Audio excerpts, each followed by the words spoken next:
খাম চিহ্ন থাকবে, আব্বাস ভাইরা থাকবে, শামসুর স্যারেরা থাকবে, বিশ্বজিৎ মাইতিরা থাকবে, তাপস ব্যানার্জিরা থাকবে, সর্বোপরি নওশাদ সিদ্দিকী তার পাশে থাকবে। আপনারা নিশ্চিত থাকুন, আপনাদের বড় ভাইজান নির্দেশ দিয়েছে, কে মতুয়া, কে দলিত, কে আদিবাসী, হিন্দু মুসলমান দেখার দরকার নাই। বৈধ ভোটারের নাম যদি কাটা যায় আপনারা ভয় পাবেন না। আপনারা আমাদের নেতৃত্বের মাধ্যমে আমাদের সাথে যোগাযোগ করবেন। যদি পশ্চিম বাংলার একজন বৈধ ভোটারের নাম কাটা যায়, আপনাদের কথা দিচ্ছি ওই একজন বৈধ ভোটারের জন্য সুপ্রিম কোর্টকে আমি ফ্লাইট ধরবো, দিল্লিকে আমি ফ্লাইট ধরে সুপ্রিম কোর্টে একজনের ভোটারের জন্য লড়াই করবো।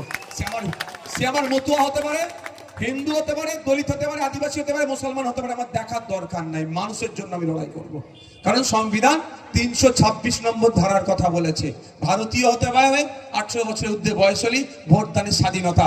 যদি নির্বাচন কমিশন ওই স্বাধীনতা কেড়ে নিতে চায় তাহলে আমরা চুপ করে বসে থাকবো না। মাঠে ময়দানে গণতান্ত্রিক প্রক্রিয়ায় জবাব চাইবো আর আইনের মাধ্যমে সুপ্রিম কোর্টে গিয়ে লড়াই করব। সাথ দেবেন তো আপনারা? আমাদের সাথ দেবেন তো নাকি? রাজনৈতিক হিংসায় জড়াবেন না, অনুরোধ আপনাদের এটা করছি।